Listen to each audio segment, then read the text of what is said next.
Nggak boleh dah. Oke, baik.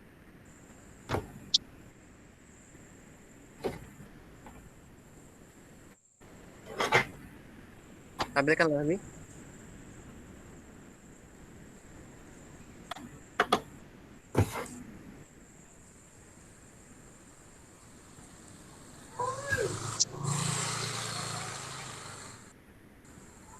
Oke, Assalamualaikum warahmatullahi wabarakatuh. Selamat malam. Di sini dari kami sebagai kelompok berapa? Kelompok 3 ini akan mempresentasikan sebuah materi tentang pasar tenaga kerja, yaitu pada mata kuliah ekonomi sumber daya. Next. Jadi dalam kelompok kami itu terdapat 4 orang. Yang pertama adalah Angga Atmajaya Firmanda, yang kedua Dea Aprila, yang ketiga Abisai Jeremia, dan yang keempat Sapandra. Next.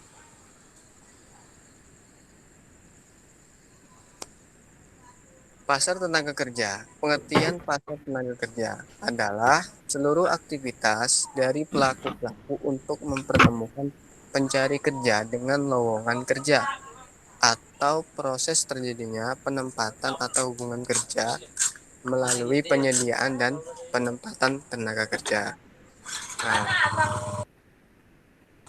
jadi dengan adanya pengertian tadi itu kita bisa mengetahui dengan adanya pasar pekerja itu kan para pelaku pencari kerja itu bisa mendapatkan lowongan pekerjaan mereka. Nah, dengan adanya pasar tenaga kerja ini, mereka dapat menyediakan kesempatan untuk bekerja. Selanjutnya,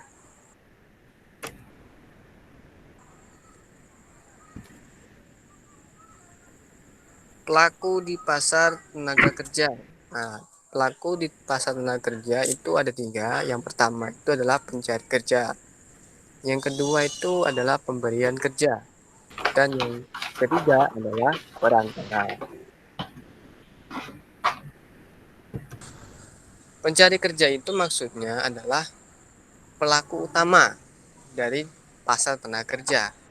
Jadi para pencari kerja ini akan mencari suatu pekerjaan di sebuah pasar tenaga kerja. Yang kedua, maksud dari pemberian kerja itu adalah sebagai pemberi lowongan pekerjaan. Nah, dari pemberian kerja ini, para pencari kerja akan mencari lowongan pekerjaan yang kosong. Yang ketiga adalah perantara. Perantara ini adalah suatu apa namanya yang diarahkan, ya, diarahkan kemana mereka akan bekerja. Misalnya para pencari kerja ini mencari pekerjaan sebagai pabrik misalnya. Nah, maka dari perantara itu. Oke, next.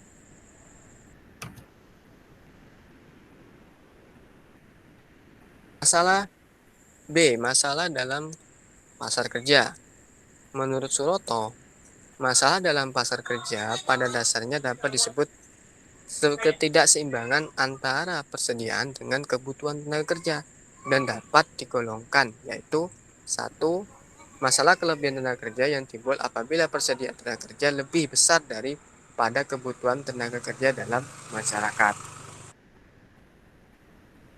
Tenaga kerja maksudnya ini adalah tenaga kerja itu lebih, tetapi persediaan dari tenaga kerja itu apa namanya besar, tapi kebutuhannya itu kecil sekali. Nah, makin ini juga termasuk masalah. Yang kedua adalah masalah kekurangan tenaga kerja yang timbul apabila persediaan tenaga kerja daripada kebutuhan. Yang itu yang kedua. Yang ketiga, masalah rintangan pasar kerja yang timbul apabila persediaan tenaga kerja sebenarnya sesuai dengan kebutuhan tenaga kerja dalam masyarakat. Akan tetapi, nyatanya karena adanya suatu rintangan, keduanya tidak bertemu pada tempat dan waktu yang sama. di sini masalahnya terletak dalam mekanisme penyalurannya. Nah, itulah masalah-masalah dalam pasar kerja. Nah, dan selanjutnya akan saya teruskan kepada saudara Abisai Jeremia. Tes. Oke, untuk poin berikutnya ada poin C, penggolongan pasar tenaga kerja. Pertama ada berdasarkan sifatnya, yaitu pasar kerja internal labor market. Lalu ada pasar kerja external labor market. Lalu berikutnya ada berdasarkan digolongkan lagi berdasarkan prioritas. Pasar tenaga kerja utama atau primary labor market, dan juga pasar tenaga kerja sekunder, yaitu secondary labor market. Pasar tenaga kerja sendiri juga bisa digolongkan menjadi digolongkan berdasarkan tingkat pendidikannya. Yang pertama ada pasar tenaga kerja terdidik atau skilled labor market, dan pasar tenaga kerja tidak terdidik. Yang saya mengerti dari sini adalah semua ini didasarkan oleh perusahaan yang ingin merekrut tenaga kerja intern dan ekstern. Contohnya, ada suatu perusahaan yang membutuhkan tenaga kerja di bagian dalam perusahaannya, dan juga ada yang di luar. Contoh, tenaga kerja intern adalah manajemen, HRD, dan juga marketing. Sementara eksternnya itu mungkin adalah sales, yang dimana mereka diperjualbelikan di suatu pasar tenaga kerja banyak sekali. Sales, kita bisa melihat banyak sekali sales yang bekerja dari satu brand ke brand lain. Lalu manajemen, suatu perusahaan swasta dilakukan lagi, manajernya pasti bergonta-ganti. Lalu prioritas, tenaga kerja utama dan sekunder. Ini juga menjadi concern dari suatu perusahaan. Akan ada istilahnya, ini bisa menjadi titik ukur yang mana akan menjadi perusahaan anak buah perusahaan yang mana yang akan menjadi seorang tenaga kerja utama berdasarkan kemampuan mereka juga yang didasarkan, dan juga ada beberapa juga yang diperjualbelikan berdasarkan pendidikannya, yaitu tenaga kerja terdidik dan tidak terdidik. Kerja terdidik ini di mana mereka ya bisa kita bilang standarnya itu adalah S1, di mana mereka sudah mendapatkan pembelajaran dan pembekalan ilmu-ilmu seperti akuntan. S1 lebih diperhitungkan daripada hanya akuntan yang lulus SMK.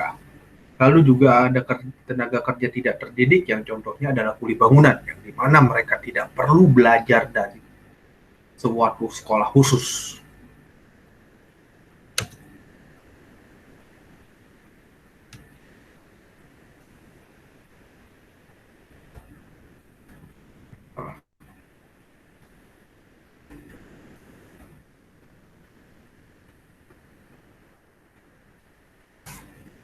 Berikutnya ada penyelenggaraan pasar tenaga kerja di Indonesia. Penyelenggaraan bursa tenaga kerja ditangani oleh Depnaker. Sementara itu, para pencari kerja, pemilik tenaga kerja dapat mendaftarkan dirinya ke Depnaker dengan menyampaikan keterangan-keterangan tentang dirinya.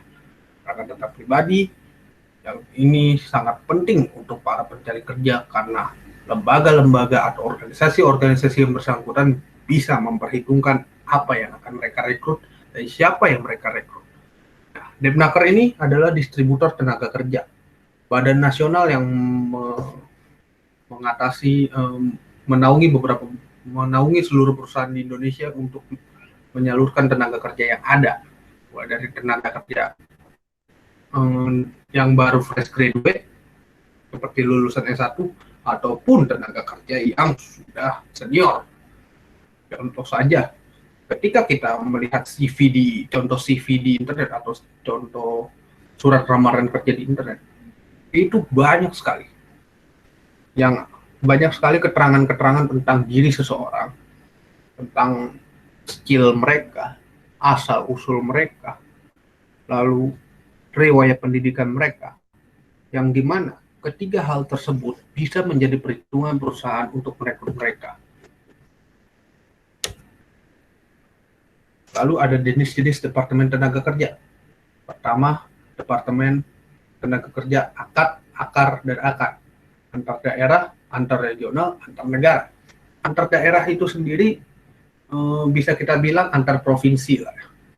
Jadi ketika zaman dulu tahun 90-an pun ada beberapa program transmigrasi oleh pemerintah Indonesia yang di mana Pulau Jawa adalah salah satu pulau yang memiliki kepadatan penduduk paling padat. Ya. Jadi sebagian besar penduduk Pulau Jawa ditransfer atau dipindahkan ke berbagai daerah, contoh Kalimantan, Sumatera, dan Sulawesi dan Papua. Lalu akar regional ini bisa kita sebut ruang lingkupnya internasional tapi sempit, seperti ASEAN, Singapura, Malaysia, Brunei, dan lain-lain, di mana kita akan mengirimkan tenaga kerja berupa TKI dan TKW.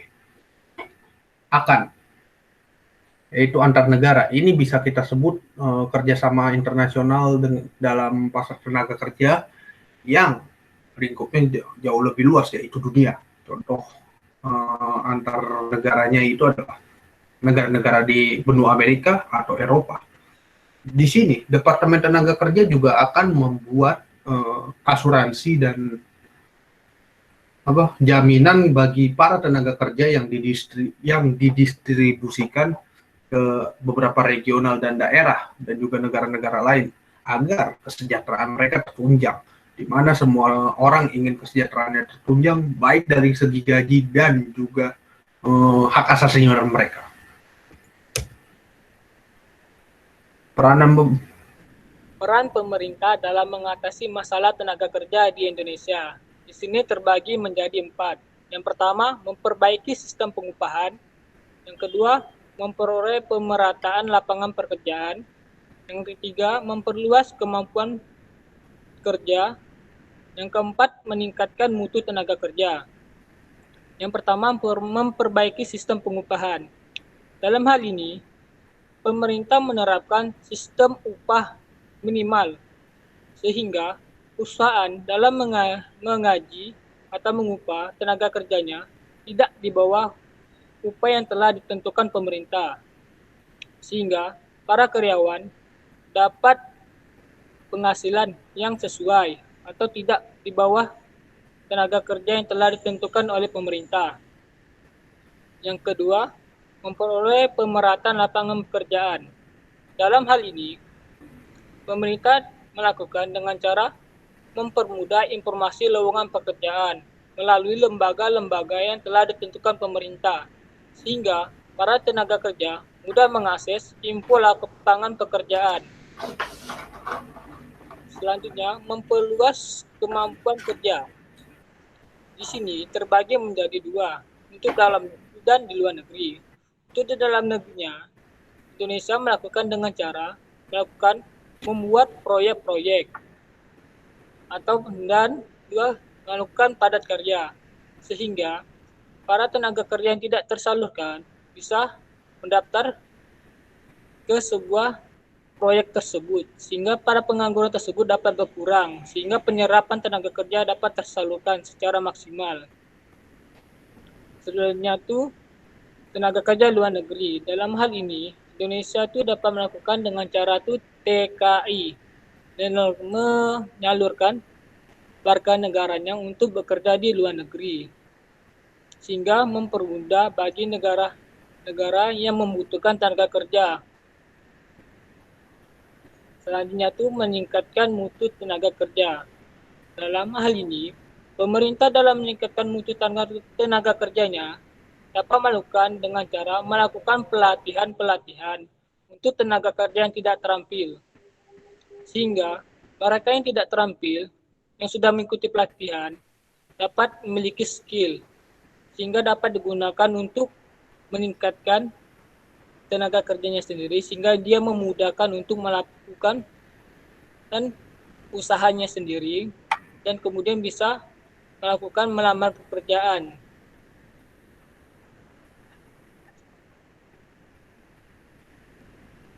Lanjut. Nah, lanjut.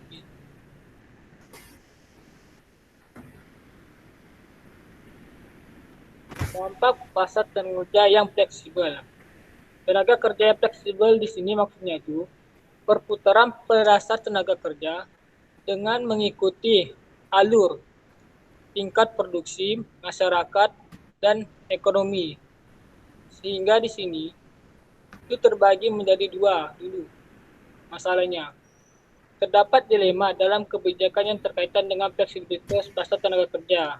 Tingkat upah yang rendah dan aturan pelindungan kerja yang menyimpang dalam pasar tenaga kerja fleksibel akan menimbulkan dampak positif dan bentuk tambahan kesempatan kerja. Risiko hal tersebut mengancam kehidupan pekerja. Sebaiknya, pasar tenaga kerja yang kaku dengan berbagai regulasi pemerintah relatif menjamin kepentingan pekerja.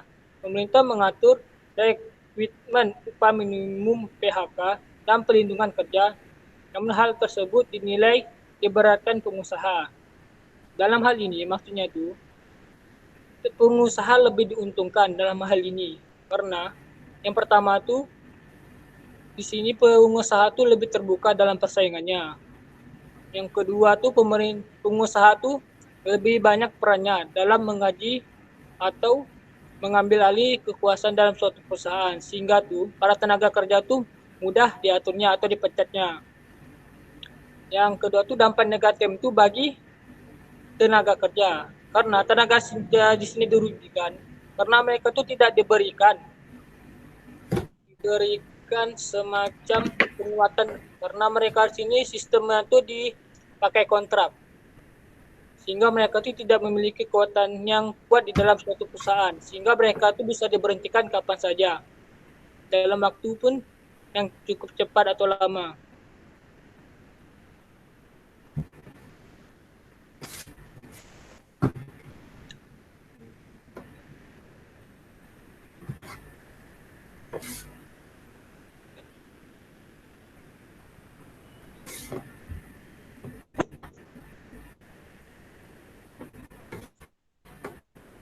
Lebih.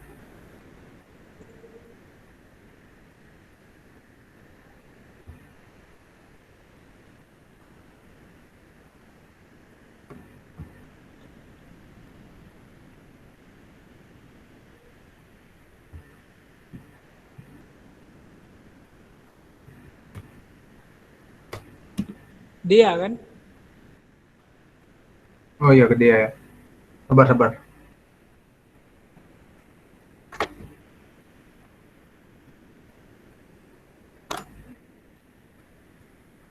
Dia kemana?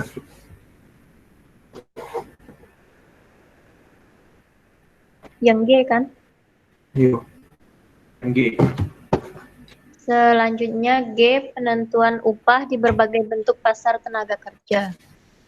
Pembayaran upah tenaga kerja dapat dibebankan pada dua pertimbangan, yaitu gaji dan upah. Yang pertama, gaji. Gaji adalah pembayaran kepada pekerja-pekerja tetap dan tenaga kerja profesional seperti pegawai pemerintah, dosen, guru, manajer, dan lain sebagainya. Biasanya sebulan sekali, sedangkan upah adalah pembayaran kepada pekerja-pekerja kasar yang pekerjaannya selalu berlimpah-limpah seperti pekerja pertanian, tukang kayu, buruh kasar, dan lain-lain. Dalam teori ekonomi, upah diartikan sebagai pembayaran atas jasa-jasa fisik maupun mental yang disediakan oleh tenaga kerja kepada para pengusaha. Dalam teori ekonomi, kedua jenis pendapatan pekerja dinamakan upah. Ada perbedaan upah uang dan upah real. Upah uang yaitu sejumlah uang yang diterima para pekerja dari para pengusaha sebagai pembayaran atas tenaga modal atau fisik para pekerja yang digunakan dalam proses produksi. Sedangkan upah real adalah tindakan upah pekerja yang diukur dari sudut kemampuan upah tersebut membeli barang-barang dan jasa-jasa yang diperlukan untuk memenuhi kebutuhan para pekerja. Lanjutnya, Bi.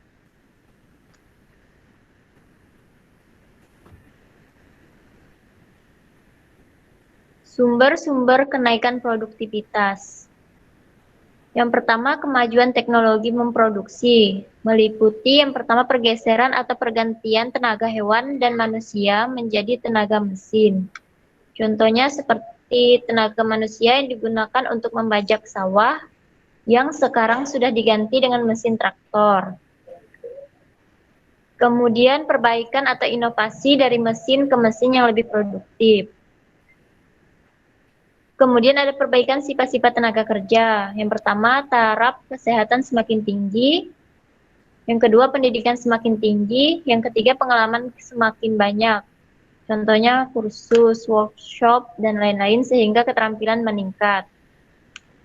Selanjutnya ada perbaikan dalam organisasi perusahaan dan masyarakat, meliputi yang pertama perubahan manajemen atau pemisahan pemilik dengan pengelola. Yang kedua ada perbaikan infrastruktur dari pemerintah. Yang ketiga ada regulasi pemerintah yang mendukung produktivitas. Selanjutnya. Yang H ada jenis-jenis pasar. Di sini ada 4 jenis pasar. Yang pertama pasar tenaga kerja persaingan sempurna. Pasar persaingan sempurna adalah pasar tenaga kerja, berarti dalam pasar tersebut banyak perusahaan yang memerlukan tenaga kerja, dan tenaga kerja yang ada dalam pasar tidak menyatukan diri di dalam serikat-serikat buruh yang akan bertindak sebagai wali mereka. Berarti di sini setiap tenaga kerja bertindak demi kepentingan masing-masing. Sedangkan untuk kurva permintaan dan penawarannya sama dengan kurva permintaan dan penawaran di pasar barang, yaitu untuk yang permintaan, semakin tinggi upah tenaga kerja, semakin sedikit permintaan tenaga kerja, dan sebaliknya. Sedangkan untuk kurva penawaran, semakin tinggi upah tenaga kerja, semakin banyak penawaran tenaga kerja, dan begitupun sebaliknya. Yang kedua ada pasar tenaga kerja monopsoni. Monopsoni berarti hanya terdapat satu pembeli di pasar, sedangkan penjual jumlahnya banyak. Berarti di pasar hanya terdapat satu perusahaan atau firma yang akan menggunakan tenaga kerja yang ditawarkan. Di sini berarti kekuatan perusahaan jauh lebih besar dibanding tenaga kerja. Dan upah yang terjadi dalam pasar tenaga kerja monopsoni ini yaitu di bawah upah equilibrium atau upah keseimbangan. Selanjutnya ada pasar tenaga kerja monopoli. Pasar tenaga kerja monopoli secara sederhana digambarkan terdapat banyak perusahaan yang membutuhkan tenaga kerja, tapi hanya ada satu pencari kerja. Yaitu berarti di sini seluruh tenaga kerja bersatu dalam serikat pekerja atau serikat buruh. Tujuan mereka bersatu dalam serikat pekerja yaitu agar dapat memperoleh upah dan fasilitas, bukan keuangan yang lebih baik. Adapun manfaat penentuan upah dalam pasar tenaga kerja yang bersifat monopoli ini yaitu yang pertama untuk menentukan upah yang lebih tinggi dari yang dicapai pada keseimbangan permintaan dan penawaran. Yang kedua, membatasi penawaran tenaga kerja. Yang ketiga, menjalankan usaha-usaha yang bertujuan menaikkan permintaan tenaga kerja. Selanjutnya ada pasar tenaga kerja monopoli bilateral, yaitu terjadi bila terdapat dua kekuatan yang saling bertentangan. Kekuatan pertama berasal dari pasar tenaga kerja yang bersatu dalam serikat pekerja, dan kekuatan kedua berasal dari satu perusahaan yang merupakan satu-satunya perusahaan yang menggunakan tenaga kerja. Di pasar monopoli ini, upah adalah lebih tinggi dari pasar persaingan sempurna.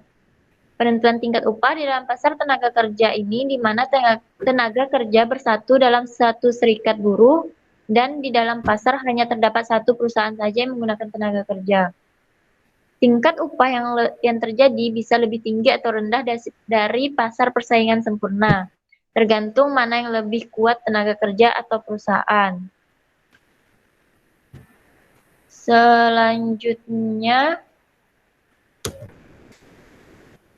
Fungsi dan manfaat tenaga kerja. Bursa tenaga kerja memiliki fungsi yang sangat luas, baik dalam sektor ekonomi maupun dalam sektor-sektor yang lain. Untuk fungsi pasar tenaga kerja, yang pertama sebagai sarana penyaluran tenaga kerja. Yang kedua sebagai sarana untuk mendapatkan informasi tentang ketenaga kerjaan.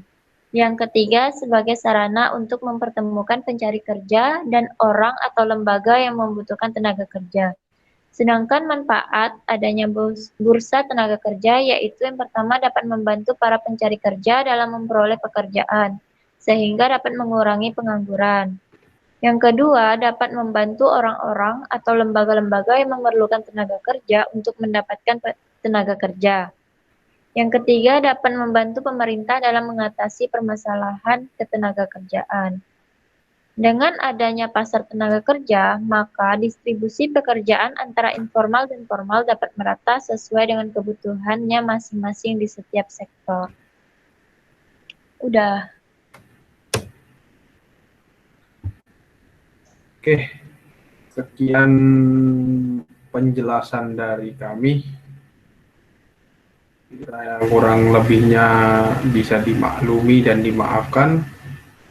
Terima kasih.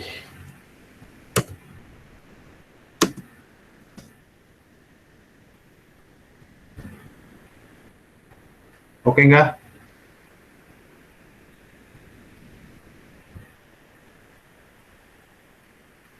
Iya, Bi.